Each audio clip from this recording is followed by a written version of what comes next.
अंतरिम पोटगी कधी नाकारली जाते?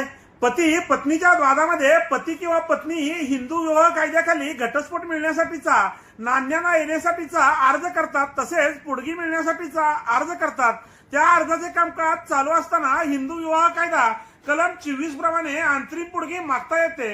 अंतरिम पोटगी म्हणजे ज्या मागणीसाठी मूळ अर्ज दाखल केलेला आहे त्या तारखेपासून त्या अर्जाचा निकाल लागेपावितो तात्पुरत्या स्वरूपात पोटगी द्यावी अशा मागणीला तो अर्ज असतो.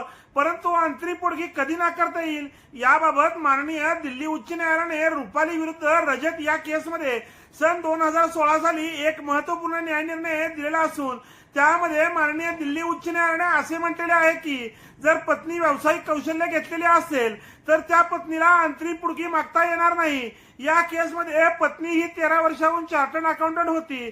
पत्नीकडे व्यावसायिक कौशल्य आहे व ती व्यवसाय करीत आहे. त्यामुळे पत्नीचा अंतरिम पोटगीचा अर्ज माननीय दिल्ली उच्च न्यायालयाने रद्द केलेला होता. या केसमध्ये पत्नीने माननीय सर्वोच्च न्यायालयामध्ये SLP सुद्धा केलेले होते, म्हणजेच वरिष्ठ कोर्टात सुद्धा मागणी येतोय. परंतु तो अर्ज पत्नीने 31/10/2017 रोजी काढून घेतला. व्हिडिओ आवडल्यास व्हिडिओला शेअर करा व कोर्ट कचेरी या युट्यूब चॅनलला सबस्क्राईब करा.